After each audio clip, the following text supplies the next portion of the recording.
terrible. Rennes-Caen est vraiment malheur aux vaincus dans cette rencontre où le 18e accueille le 19e. C'est finalement vraiment une balle de match et pour les Normands et pour les Bretons, une balle de maintien en première division. Alors problème du côté de Caen qui n'a pris que 2 points lors de ses 8 derniers déplacements, mais problème également du côté de Rennes qui n'a pas gagné lors des 4 dernières rencontres jouées au stade de la Route de Lorient. Rennes-Caen, on retrouve Thierry Dujon.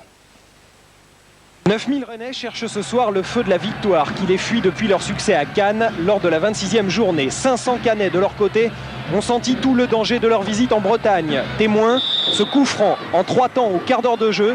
Wiltor seul devant Dutruel, mais c'est trop enlevé. Le numéro 11 Rennais pourtant subtilement servi par son capitaine Gourvenec. Caen vient d'essuyer sa première sueur froide de la soirée. Alors le Stade Malherbe se hasarde devant. La défense rennaise repousse tous les centres aériens, mais celui-ci revient sur Lièvre. C'est le poteau qui sauve Pascal Rousseau. Le Stade a retenu son souffle, mais le score reste vierge. Le gardien rennais, impuissant et chanceux sur la reprise de Lièvre, présent et adroit sur la seconde tentative cannaise. Et puis un ballon aérien à l'entrée de la surface cannaise. Attention à Grassi, à Wiltor. Le poteau, Wiltor a bien suivi et premier but en toute fin de première période. But de Wiltor, Grassi à l'entrée de la surface, à la lutte, victorieux de la tête. Wiltor sur le poteau droit, la balle lui revient. Une véritable partie de flipper, same player shoots again, 4e but pour Wiltor cette saison, 1-0 à la mi-temps. Wiltor encore lui, côté gauche dès le début de la seconde période, centre enveloppé pour Christophe Aurel, 2-0 à la 47e minute. Le centre parfait de Sylvain Wiltor, la balle qui flotte jusqu'au pied droit de Aurel, dont c'est ce soir le retour après une suspension. Les malheurs cannois continuent juste après, Etamé est exclu pour cette main aussi stupide que volontaire et inutile. Et de plus en plus intenable, Wiltor est passé sur l'aile droite. Grassi dans l'axe, dribble, doublé. Doublé pour Grassi, 3-0 pour Rennes. Grassi, un modèle de lucidité. Il a levé la tête, il a dribblé son adversaire, il ajuste Dutruel. C'est son 10e but de la saison. Wiltor est sorti. Il a été remplacé sur l'aile gauche par André qui s'échappe, bien servi par Gourvenec.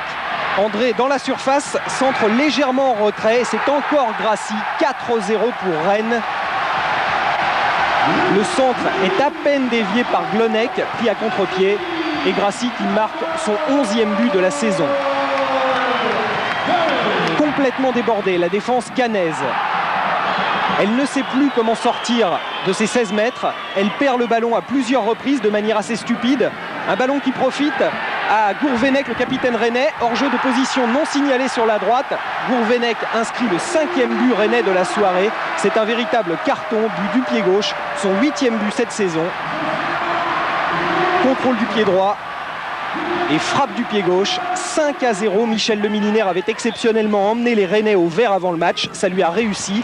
En revanche, malgré leurs efforts, Pierre Mankowski et ses Cannais gardent les crampons englués dans la zone rouge, de plus en plus menacés de la 2e division, Amara Simba et tous les Cannais. Comme ce soir, on jouait un peu sur la pression, donc on n'a pas supporté quoi. Et le fait de prendre un premier but, ça nous a complètement tués. Et puis quand on est dans le rouge, c'est toujours difficile quoi. Ouais, ça va être difficile pour Caen. C'est en tout cas une belle revanche pour Rennes qui avait été battu 5-1 au stade Michel Dornano lors du match aller.